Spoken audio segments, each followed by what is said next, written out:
2. Nantinya di sini yang kita bahas itu terkait dengan pengamanan dan penjaminan mutu. Kalau di RPS dia pengamanan penjaminan mutu terpisah, tetapi di sini Ibu gabungkan kenapa? Kenapa kita melakukan pengamanan adalah untuk menjamin mutu sediaan obat. Nah, ini sebenarnya berkesinambungan satu sama lainnya. Yang kedua nantinya ada pendistribusian, pemusnahan dan penarikan, dan pelaporan dan dokumentasi. Yang sebelumnya kan kita sudah belajar tentang perencanaan, pengadaan, permintaan, penyimpanan. Nah, di sini yang dikatakan dengan pengamanan dan penjaminan mutu obat itu adalah ketika obat yang terjamin mutunya itu bisa dipastikan aman untuk digunakan. Jadi dia itu berkesinambungan. Jadi kenapa obat itu diamankan? Karena memang dia untuk menjamin mutunya gitu kan.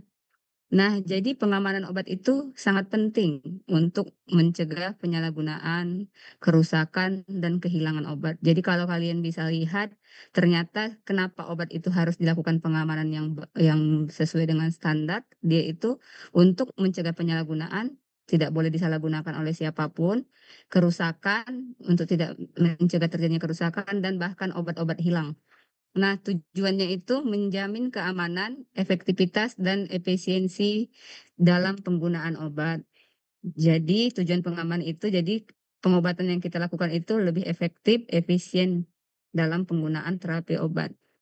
Nah, pada dasarnya, prinsip pengamanan obat itu adalah dengan cara kita melakukan penyimpanan yang tepat. Tidak asal-asal. Jadi obat yang harus ditempatkan yang aman itu dengan kondisi yang bagaimana sesuai dengan rekomendasi kita lihat suhunya, kelembapannya gitu. Yang kedua pembatasan akses. Pembatasan akses di sini maksudnya hanya petugas yang berwenang dalam pengambilannya. Jadi tidak semua petugas, tidak bisa perawat, bidan, atau tenaga kesehatan lainnya. Yang ketiga ada pencatatan dan pelaporan. Setiap pergerakan obat harus tercatat dengan baik, ya kan? Jadi walaupun nanti ada sistem komputerisasi ataupun berbasis web gitu, kita tetap harus melakukan pencatatan yang manual karena inilah buktinya kita melakukan pengelolaan obat tadi. Jadi setiap pergerakan obat itu mau kemana dia kita distribusikan harus benar-benar tercatat dengan baik. Yang berikutnya adalah pemeriksaan rutin. Jadi secara berkala kita lakukan untuk memastikan obat itu dalam kondisi baik.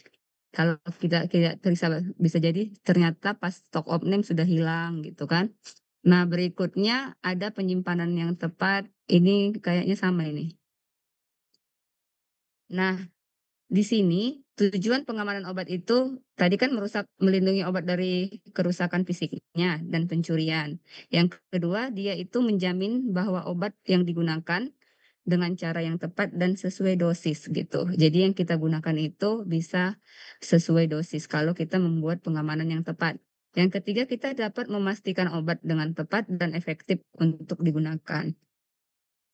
Jadi kalau dilihat pengamanan obat di puskesmas itu bagaimana harusnya penyimpanan obat dengan rak yang terkunci. Kalau misalnya rak nggak terkunci, setidaknya ruangannya yang dikunci. Nah, terus penggunaan label obatnya juga kita buat, kasih label obat-obat LASA yang look alike, sound alike, yang high alert. Nah, di sini ada pelabelan merah, kuning, hijau. Kalau di puskesmas itu lebih ke kita berikan tanda merah untuk obat yang expired ataupun kadaluarsa 6 bulan ke bawah.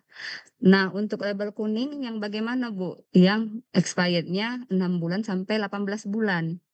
Nah, kalau yang hijau di atas 18 bulan. Jadi ini kita buat pelabelan berdasarkan kadaluarsanya. Jadi kita bisa tentukan ketika kita masuk ke gudang, kita lihat, oh ternyata yang harus digunakan dulu label merah gitu. Sepertilah kalau dia merah, kuning, hijau di lampu merah ya kan. Kalau merah berarti kita harus berhenti gitu. Nah, jadi pemisahan obat ini juga memerlukan pengawasan. Jadi pengawasan yang bagaimana ini untuk obat-obat yang narkotik psikotropik, makanya disimpan di lemari narkotik psikotropik. Hanya satu orang yang megang kunci dan harus kita awasi. Nah, penggunaan sistem komputerisasi juga bisa kita lakukan dalam wujud pengamanan kita untuk pencatatan transaksi obat. Kalau di puskesmas sendiri sudah ada namanya rekam medis elektronik. Jadi di sana sudah tercantum dia bagaimana penulisan ataupun daftar-daftar nama obat yang ada, berapa stoknya, kemana didistribusikannya gitu. Jadi ini semua kita lakukan pemeriksaan obat secara berkala. Jadi wujud pengamanan kita pun dengan melakukan pemeriksaan stok obat secara berkala sudah melakukan pengamanan obat di puskesmas. Nah, sesuai dengan rekomendasinya harus kita ikuti. Jadi kalau kita lihat sebenarnya peran teknologi dalam pengamanan obat itu, dia itu bisa kita gunakan berbasis elektronik. Nah, di sini ada barcode, misalnya ada sistem informasi puskesmas untuk melacak pergerakan obat itu di mana. Nah, sistem daripada manajemen farmasi yang berbasis komputer ini, itu memang digunakan untuk memantau stoknya dan distribusinya. Kenapa kita harus membuat berbasis komputer? Untuk memudahkan kita dalam pemantauannya. Misalnya kita lagi di rumah nih, kalau dia berbasis mobile Android, kita bisa lihat berapa sisa stoknya, kemana pergerakannya gitu. Nah, aplikasi mobile itu untuk memastikan pengelolaan obat itu yang tepat dan waktu yang aman gitu. Jadi kita lihat aplikasi mobil itu untuk menggunakan obat yang benar. Nah, Beli apa? Di jadi apa? kita masuk ke penjaminan mutu obat.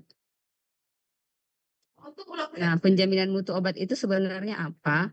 Dia merupakan langkah penting dalam memastikan obat yang digunakan di Fasiaskens itu berkualitas tinggi. Jadi kita lihat bagaimana penjaminan mutunya. Tujuan dari penjaminan mutu adalah untuk mencegah risiko penggunaan obat yang tidak aman, tidak efektif dan kadaluarsa. Jadi penjaminan mutu obat sangat berperan dalam keselamatan pasien dan keberhasilan terapi. Jadi kalau bisa dilihat, ternyata obat yang bermutu, yang berkualitas tinggi, yang bisa digunakan dalam terapi pengobatan, yang bisa memberikan efek manjur, efikasinya bagaimana gitu. Nah, lebih efektifnya bagaimana gitu. Nah, kenapa dilakukan penjaminan mutu ini? Yaitu untuk memastikan obat yang diberikan kepada pasien itu aman dan tidak berisiko. Yang kedua, kita mau dilihat dijamin kualitasnya harus memberikan efek terapeutik yang diinginkan. Nah, berikutnya obat harus tersedia dengan kualitas yang terjaga untuk seluruh pasien yang membutuhkan. Gitu dia. Jadi kita lihat obat harus tersedia dengan kualitas yang terjaga untuk pasien. Jadi kita lihat kalau obatnya memang tersedia tetapi mutunya tidak bagus sama aja tidak bisa kita gunakan. Jadi mau nggak mau kita lihat dulu mutunya, tersediakah obatnya, barulah bisa memberikan efektivitas pada pengobatan pasiennya. Nah, jadi bagaimana sih sebenarnya prinsip penjaminan mutu obat ini? Yang pertama, ya obat itu memang harus dipilih dengan tepat berdasarkan kebutuhan klinis yang jelas dan bukti ilmiah evidence base-nya. Harus benar-benar kita dapatkan baru bisa kita gunakan. Yang kedua, obat itu harus memenuhi standar kualitas yang ditetapkan oleh Badan Pengawas dan Regulasi. Jadi kriteria obat berkualitas itu benar-benar sudah terstandar dia. Jadi siapa Badan Pengawas dan Regulasi? Ada Kementerian Kesehatan dan BPOM. Nah, yang berikutnya adalah penyimpanan yang tepat. Jadi obat yang harus disimpan itu dalam kondisi yang sesuai, baik dia suhu dan kelembapannya agar terjaga stabilitas obatnya. Ketika stabilitas obatnya terjaga, kualitas ataupun mutunya tadi otomatis sudah terjaga dan bisa memberikan efek yang lebih baik lagi yang diharapkan. Pada prinsipnya yang keempat adalah pencatatan yang akurat. Setiap pergerakan dan penggunaan obat harus tercatat dengan tepat untuk memastikan pengawasan yang baik. Kalau ada yang mau ditanyakan langsung aja boleh ya, Nak. Nah, berikutnya Ibu lanjut terkait dengan proses penjaminan mutu. Apa sih yang kita bisa lakukan? Proses penjaminan mutu obat itu dalam proses apa saja yang harus kita lihat? Ternyata kita menjamin mutu obat itu mulai dari pengadaan. Kita nggak bisa bilang saya menyimpan obat sudah menjamin mutu obat ini bagus gitu. Bukan hanya di penyimpanan gitu. Jadi pengadaan obat itu sudah kita bisa melakukan penjaminan mutu. Bagaimana prosesnya? Yaitu kita mendapatkan obat dari distributor ataupun produsen yang terverifikasi dan memiliki sertifikasi yang sah. Kenapa? Ini untuk mencegah adanya obat palsu. Jadi kalau obat yang sudah kita dapatkan dari distributor ataupun produser yang terverifikasi, dia itu obatnya sudah dinyatakan keasliannya. Yang kedua, penyimpanan obat. Nah, pada dasarnya memang kita pada saat penyimpanan obat harus sesuai dengan regulasi tadi untuk melindungi stabilitas obat tadi. Jadi sesuai dengan kondisi yang tepat, menjaga kualitasnya, suhu sesuai dengan perlindungan dari cahaya dan kelembapannya. Jadi distributor obat di sini kita lihat jaminan mutunya di proses distribusi efisien ke fasilitas kesehatan atau juga bisa kita jaga mutunya. Bagaimana caranya? Obat diberikan sesuai dengan resep dan dosis yang tepat untuk pasien dengan pengawasan dari tenaga medis. Jadi kita menjaga mutunya itu pada saat pemberian ke pasien itu dengan cara pemberian dosis yang tepat. Terus kita lihat sudah sesuai nggak pada saat diberikan. Nah, jadi pada kesimpulannya, pengamanan dan penjaminan mutu obat, ini kan tadi satu kata kunci, dalam pengelolaan obat adalah kunci untuk menjamin kualitas pelayanan kesehatan. Jadi penggunaan sistem yang terintegrasi, pembatasan akses, dan pelatihan yang baik sangat penting untuk mencegah risiko. Jadi untuk mencegah risiko tadi obatnya tidak aman, obatnya tidak bermutu, kita bisa melakukan pelatihan, pembatasan akses gitu. Nah, itulah cara kita mencegah risiko tadi. Nah, berikutnya dia teknologi yang dapat memainkan perannya yang besar dalam meningkatkan keamanan dan pengawasan obat. Jadi, kita bisa menggunakan teknologi yang berbasis seperti sekarang kan kita sudah berada di era 5.0. Jadi, semakin upgrade-nya teknologi ini kita bisa gunakan. Nah, terutama untuk pengamanan dan penjaminan mutu obat dalam pengelolaan sediaan farmasi di puskesmas. Selesai topik pertama. Ada yang mau ditanyakan terkait dengan pengamanan dan penjaminan mutu? Udah paham ya? Nah, berikutnya di sini Ibu jelaskan terkait dengan pendistribusian. Pendistribusian itu tetap dua, yaitu FEVO dan VIVO. Obat yang duluan keluar, duluan expired duluan keluar dan obat yang duluan masuk dia duluan keluar. Sama dengan penyimpanan. Kalau dia penyimpanan dan pendistribusian dia menggunakan FIFO dan FEVO. Nah, kenapa perlu dilakukan pendistribusian itu? Dia itu merupakan kegiatan pengeluaran dan penyerahan sediaan farmasi secara merata untuk kebutuhan subunit satelitnya. Jadi kalau yang pertama itu by resep individual, ketika pasien itu berobat, kita memberikan resep, itu sudah termasuk pendistribusian kita. Kita menggunakan by resep perorangan gitu.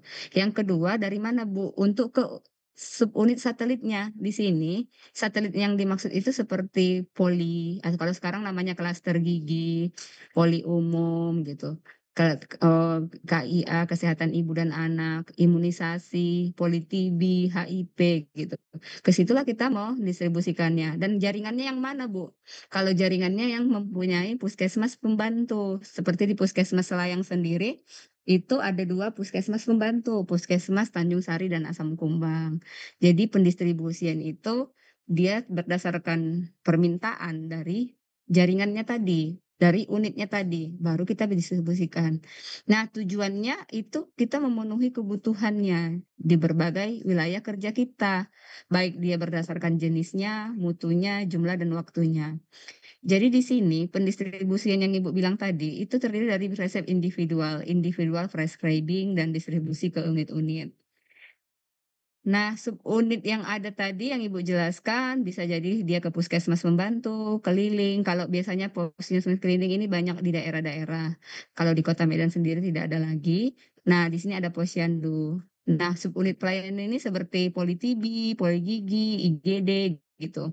Nah, jadi di sini pendistribusian ke unit itu dilakukanlah dengan cara pemberian secara resep yang diterima. Resep yang diterima itu dikatakan dengan individual prescribing.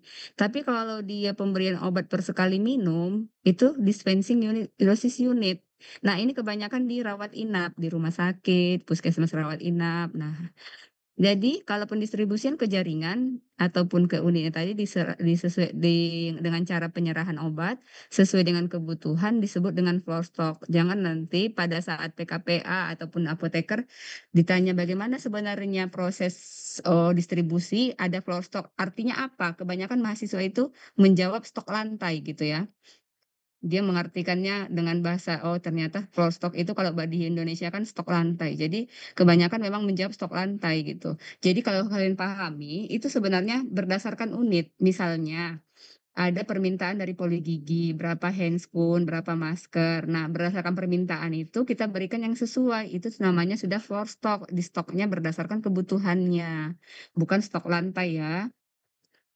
Nah, jadi di sini, kalau dilihat sistem pendistribusian di puskesmas itu menggunakan apa, Bu? Ada dia yang manual, ada yang elektronik. Jadi dua-duanya kita gunakan. Jadi dua-duanya kita gunakan, di mana yang manual itu pencatatan, baik dia menggunakan buku ekspedisi, buku yang secara stok menerus gitu. Jadi kalau dia yang elektronik, ya itu tadi menggunakan aplikasi untuk pemantauan distribusinya. Nah, jadi prosesnya itu puskesmas menerima obat sesuai dengan resep permintaan, pengelolaan stok di apotek di puskesmas, dan penyaluran obatnya tadi.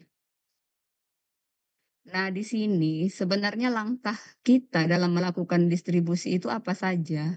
Yang pertama kita harus melakukan frekuensi distribusi rutin. Kita tentukan berapa kali sebulan kita melakukan distribusi, berapa kali minggu gitu, itu tergantung kita, bagaimana luangnya pekerjaan kita. Yang kedua, kita menentukan jumlah dan jenis obat yang diberikan, obat-obat yang bagaimana yang kita berikan. Yang ketiga, kita melaksanakan penyerahan obat ke unit pelayanan dan jaringan puskesmas. Kalau kalian lihat di sini, kita harus memperhatikan jarak distribusinya juga. Jangan nanti kayak ke jaringan, misalnya ke puskesmas pembantu. Jaraknya kan berapa kilometer, berarti butuh biaya, misalnya biaya angkutan beca atau apa gitu. Nah, jadi kalau dia mengamprah obat ataupun kita distribusikan sekali sehari, itu biayanya udah berapa, ya kan? Nah, jadi kita pertimbangkan apakah sekali sebulan, kebutuhan 1 bulan berapa gitu. Apakah 1 semester, obat-obat yang bagaimana gitu. Jadi kita prediksi berapa jarak dan biayanya. Jangan nanti jadi kita overload pengeluaran gitu. Yang kedua kan kita menentukan jumlah dan jenisnya nih. Jadi penentuan jumlah dan jenisnya itu kita lihat pemakaian rata-rata per periode untuk setiap jenis obatnya. Sisa stoknya, pola penyakit, dan jumlah kunjungan di masing-masing jaringan pelayanannya. Jadi di sini kita lihat berdasarkan LPLPO-nya, laporan kunjungannya berapa, laporan penyakit terbanyaknya berapa. Jangan nanti kita lihat dasarnya LPLPO, pemakaiannya banyak. Ternyata dilihat kunjungannya sedikit gitu. Nah, itu sebenarnya kita dalam memberikan mendistribusikan sesuai permintaan pun harus berdasarkan data gitu. Yang ketiga, kita melaksanakan penyerahan obat ke unit-unit. Jadi di sini kita obat yang kita serahkan itu berdasarkan POM LPLPO dan memang harus ada tanda tangan serah terima, berita acara serah terima distribusi yang nanti ditandatangani oleh apotekernya dan kepala puskesmas dan nanti di puskesmas pembantunya juga ditandatangani pengelola obatnya dan dokter penanggung jawab di sana ataupun kepala puskesmas pembantunya. Jadi pada saat kita menyerahkan obat harus jelas ada bukti barang keluar, surat bukti barang keluar SBBK namanya, dan berita acara serah terima obat.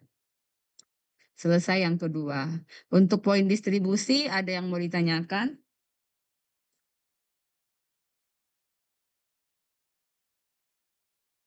Nah, ngerti ya? Berikutnya ada pemusnahan dan penarikan. Apa gitu.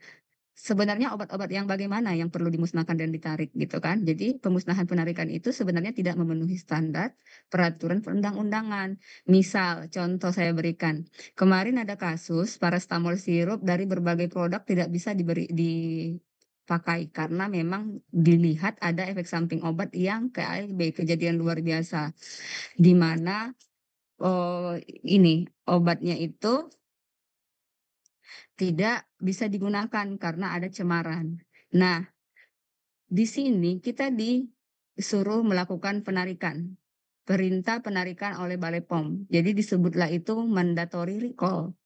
Nah, kalau dia inisiasi sukarela dari pemilik izin edarnya disebut dengan voluntary recall. Jadi kalau ke semuanya obat, semua pabrikan obat itu pada saat dilakukan penarikannya, karena tidak sesuai dengan misalnya obat paracetamol sirup dicurigai ada mengandung zat cemaran, ya kan, propilen glycol. Nah, itu berapa ya? Itu disebut dengan mandatory.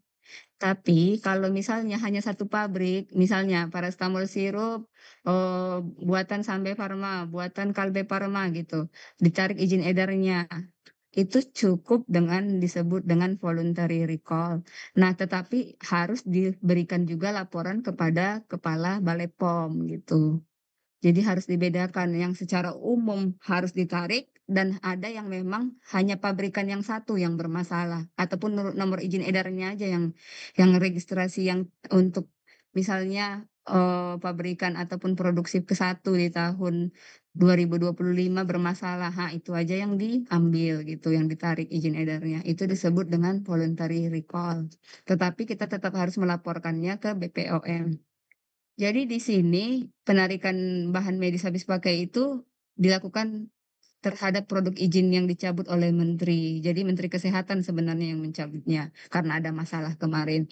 Jadi di sini dia itu dilakukan terhadap produk yang izin edarnya dicabut dan memang dilakukan pemusnahan itu untuk obat-obat yang bagaimana?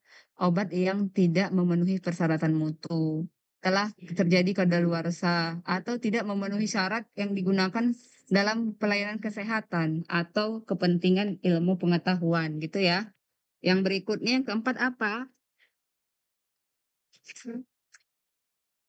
Yang dicabut izin edarnya gitu.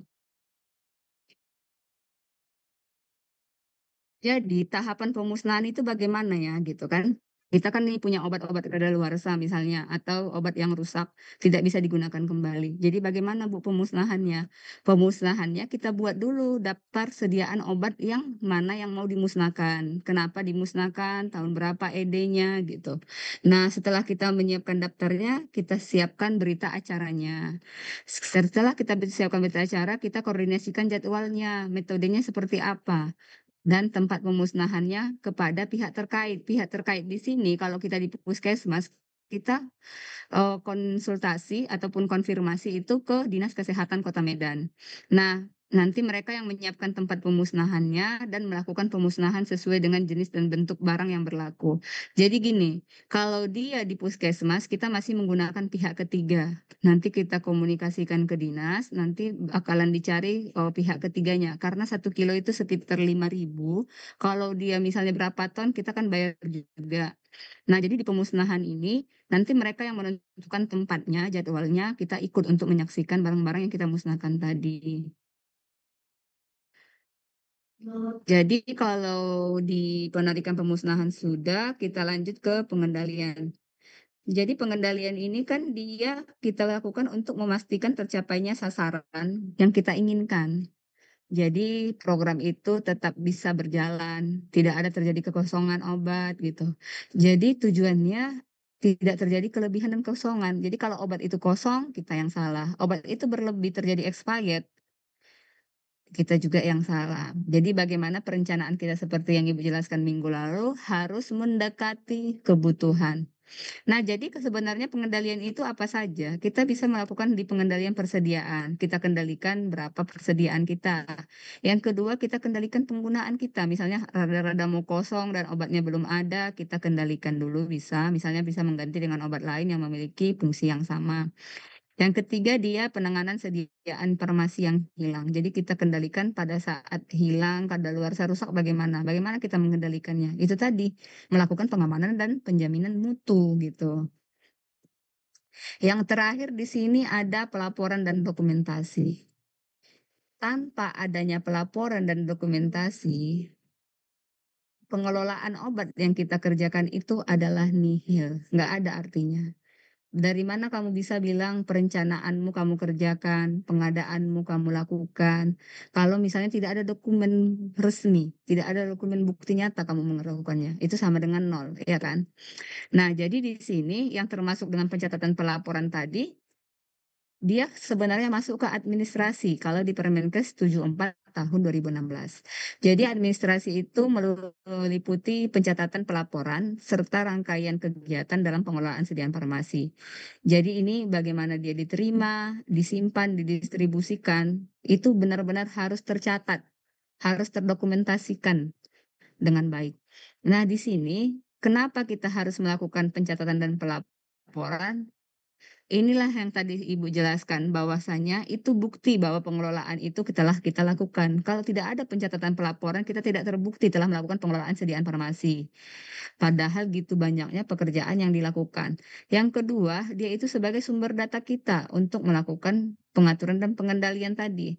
Nah, kalau kita lihat data-data yang kita tulis ini adalah pengeluaran kita berapa, kebutuhan kita tiap tahunnya berapa. Nah, berikutnya ada sumber data untuk pembuatan laporan. Jadi kalau kita buat laporan, buat rencana kebutuhan obat, RKO, LPO, kita kan berdasarkan laporan tadi. Jadi itulah fungsinya kita melakukan pencatatan dan pelaporan. Ternyata setelah kita lakukan pencatatan pelaporan belum cukup juga kalau tidak kita lakukan dengan pemantauan dan evaluasi. Kenapa semua harus dievaluasi? Bisa jadi banyak yang sudah kita kerjakan tidak sesuai dengan yang kita harapkan dengan target kerja kita. Itulah pentingnya kita mengevaluasi diri, ya kan? Sebenarnya kita sudah melakukan dengan SOPK, apakah kurangnya gitu. Kenapa perlu itu tadi mengendalikan dan menghindari terjadinya kesalahan. Bagaimana kita meminimalisir terjadinya kesalahan dan sehingga kita dapat menjaga kualitas maupun pemerataan pelayanan. Yang kedua, kita memperbaiki secara terus-menerus pengelolaan sediaan farmasi. Yang ketiga, memberikan penilaian terhadap pengelolaan. Jadi setiap kegiatan pengelolaan farmasi itu harus dilaksanakan sesuai dengan standar SOP. Siapa Bu yang buat standar SOP ini adalah Puskesmas yang ditandatangani oleh Kepala Puskesmas. Nah, ini berdasarkan acuan kita standar pelayanan kefarmasian di Puskesmas, Permenkes 74 tahun BIMTEK yang sudah dikeluarkan oleh Kementerian Kesehatan. Bagaimana tentang tata kelola pengelolaan obat di Puskesmas. Jadi, ketika adanya masalah tadi, kita lakukan monitoring evaluasi, kita butuh solusi nih. Solusi untuk mengatasi tantangan-tantangan yang kita hadapkan. Yang setiap tahapannya pasti ada masalah-masalah, baik dia di perencanaan, di pengadaan, di penyimpanan, gitu. Jadi di sini kita melakukan perencanaan yang matang. Jadi perencanaan yang matang itu kita perencanaan pengadaan obat berdasarkan data kebutuhan. Yang kedua kita menggunakan teknologi. Dengan adanya teknologi sekarang, bagaimana kita mengimplementasikannya diharapkan kita bisa meminimalisir terjadinya kesalahan tadi. Yang berikutnya penguatan koordinasi. Jadi kerjasama yang baik antara puskesmas, distributor, dan pihak terkait itu harus benar-benar kita jalin dengan baik untuk mencegah terjadinya pengelolaan obat apa tadi kesalahan-kesalahan yang bisa terjadi. Jadi pelatihan SDM, sumber daya manusia itu juga sangat penting. Jadi untuk meningkatkan kemampuan kita sebagai tenaga kesehatan, apalagi apoteker yang memang notabene harus bisa melakukan pengelolaan sediaan farmasi dalam manajemen pengelolaan obat. Ternyata sudah selesai. Terima kasih. Ada yang mau ditanyakan terkait tugas yang dua lagi kan kemarin udah ada satu nih yang presentasi kan? Yang terkait dengan morbiditas. Yang dua lagi, yang kasus 1-2, boleh dipresentasikan nak hasilnya, perhitungannya. Jangan kayak kelas kemarin kalau nggak kita lihat ternyata banyak persepsi yang salah. Kemarin dia perhitungan untuk lead time-nya karena dibilang 3 minggu ditambahkannya selama 3 minggu. Jadi dibuatnya tambah 3 gitu. Ibu mau lihat dulu yang kalian kerjakan yang terkait dengan kelompok tugas 1 dan 2. Silahkan.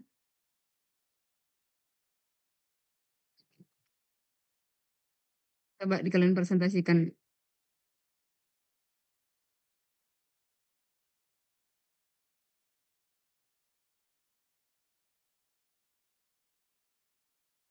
Siapa yang mewakilinya yang satu?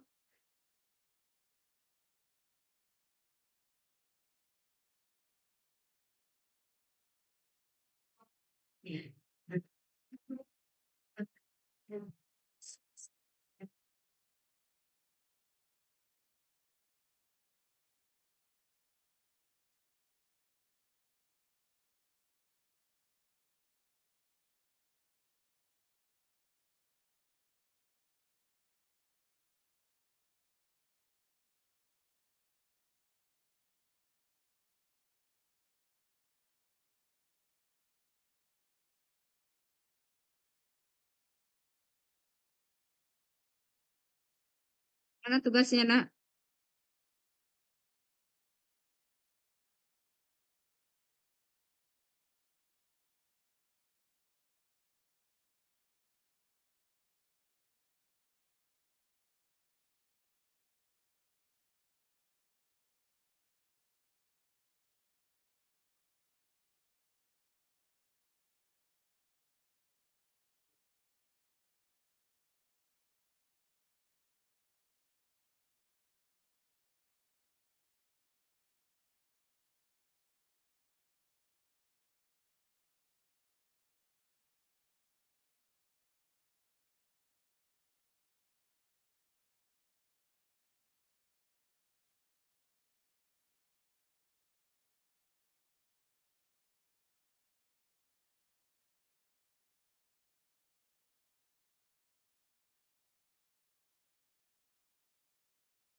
Gimana, Nak? Siap nggak tugasnya?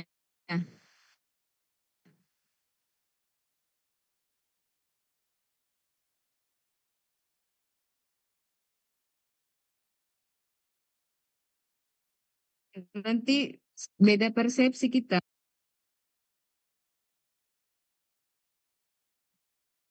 Izin Bu, Nah, i- yang kasus, bentar ya Bu, yang kasus 2 Bu. nah, silahkan. Bisa kan? Udah jadi host ya? Co-host. Eh, tapi Bu nggak ada buat di PowerPoint Bu, cuman ada tulis di buku kemarin. Jadi gimana penampilan perhitungannya gitu. Bentar. Nggak, ibu takutnya kayak kelas yang semalam, kalau nggak kita sajikan dia ke teman-temannya, ada persepsi. Jadi waktu perhitungan lead time-nya mereka masukkan itu angka 3 minggunya, bukan obatnya. Sementara kita harus menghitung dalam bentuk obat di perencanaannya gitu. Nggak bisa diketikkan bentar. Bentar Bu, saya foto aja baru saya share screen. Boleh.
Ada Texas.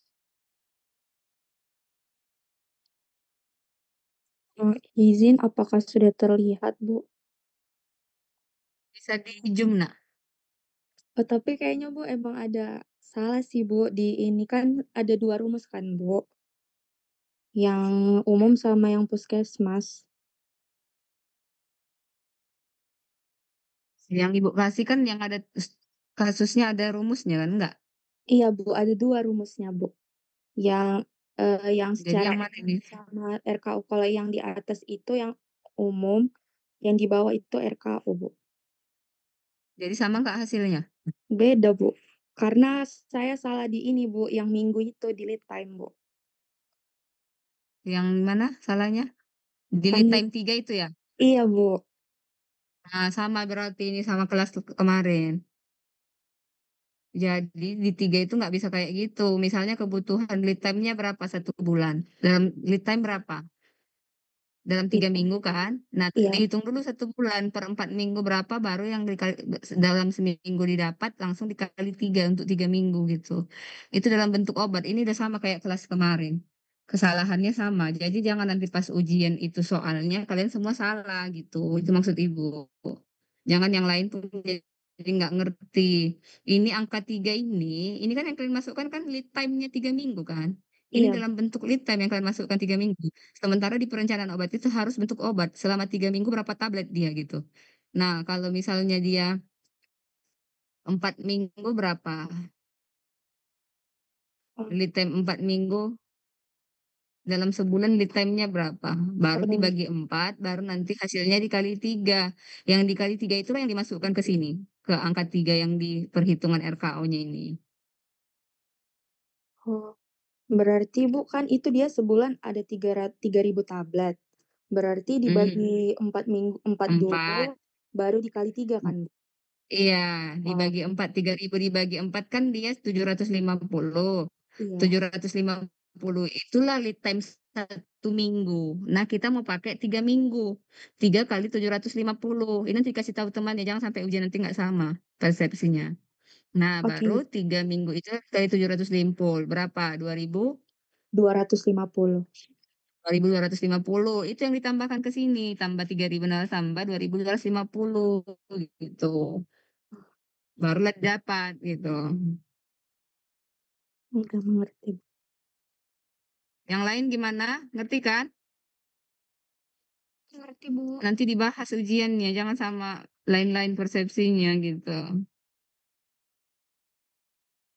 Yang di bawah ini perhitungan rumus yang mana?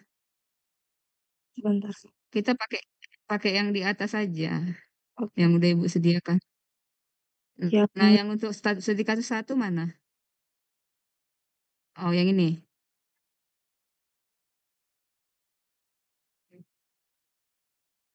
sebentar, Bu. Ya.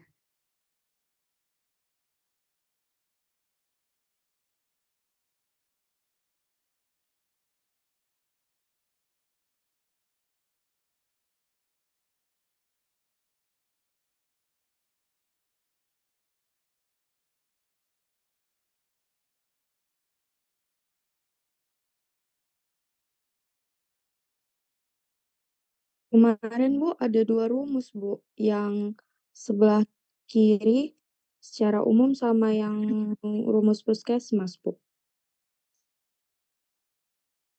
Jadi beda hasilnya. Belum. Sebenarnya kalau D-nya udah sama, CA-nya udah sama, nggak beda sih dia. Bedanya kan kalau yang itu C dia itu jumlah kebutuhan tahun tahun apa itu? Tahun depan gitu kan. Nah, dia dikali 18 bulan, berarti dia menghitung 18 itu udah buffer stoknya dia ke situ. Buffer stoknya dibuat 18 bulan, 6 bulan untuk buffer stok gitu. Bedanya di situnya dia.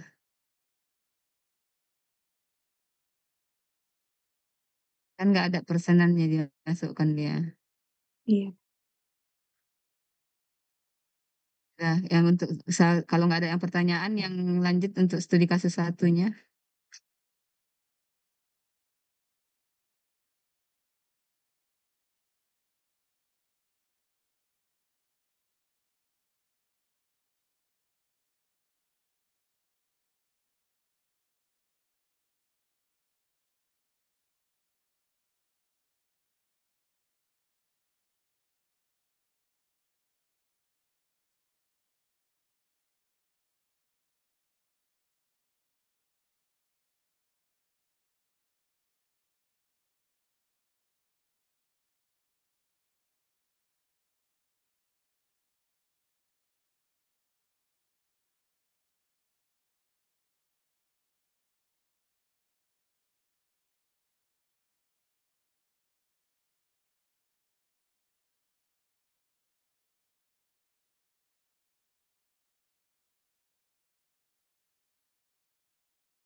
Izin Bu, apakah sudah terlihat?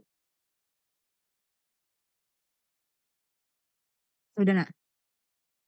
Jadi yang untuk nomor satu itu pertamanya kan Bu, cari dulu, sisa akhir tahun 2023. Jadi di sini dapat untuk yang 2023 itu rumusnya kan D sama dengan A tambah B dikurang 12 kali C, jadinya hasilnya 23.000. Kemudian cari kebutuhan tahun 2024-nya, di sini didapat 243.000. Lalu, untuk jumlah yang akan dipesan tahun 2024 berarti 243.000 dikurang 23.000 sama dengan 220.000.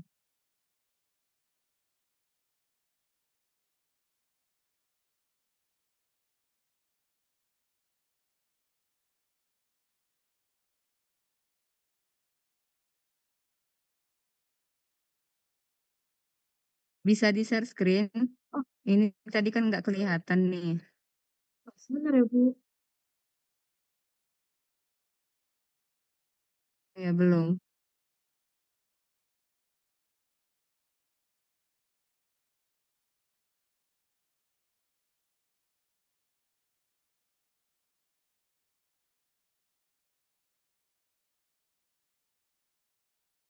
Apakah sudah terlihat Bu? Belum nak, masih double klik tuh entar. Udah, ini udah. Jadi 75.000 per bulan 13.000, sisa tahunnya 110. Jadi 110 ditambah 75.000 dikurang yang per bulan. 12 kali ini kebutuhan per bulan ya. Iya. Nah, sisa akhir tahunnya 23.000.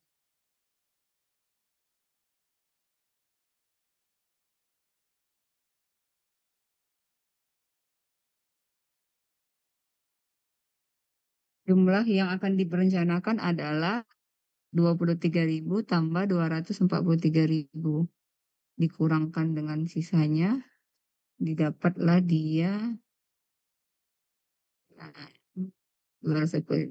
Iya, udah bisa seperti ini dia ya. Coba Ibu lihat dulu. Ntar di pembahasan farmasi komunitas, pembahasan studi kasus satu ya tadi ya. Iya Bu. Dari kasus satu. Hmm.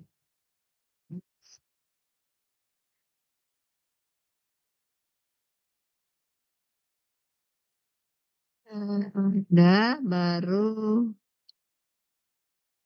rencana pengadaan kebutuhan ya betul 220.000. Ya udah, yang lain udah paham kan? Biar ini kita selesaikan. Udah ya. Nanti diskusi sama temannya yang belum paham. Kalau misalnya apa, WA Ibu nggak apa-apa. Nah, terima kasih ya, Nak. Ada lagi yang mau ditanyakan? Kalau nggak ada, Ibu padakan sampai di sini. Selamat siang. Assalamualaikum warahmatullahi wabarakatuh. Terima kasih. Makasih Bu. Makasih Bu. Makasih Bu.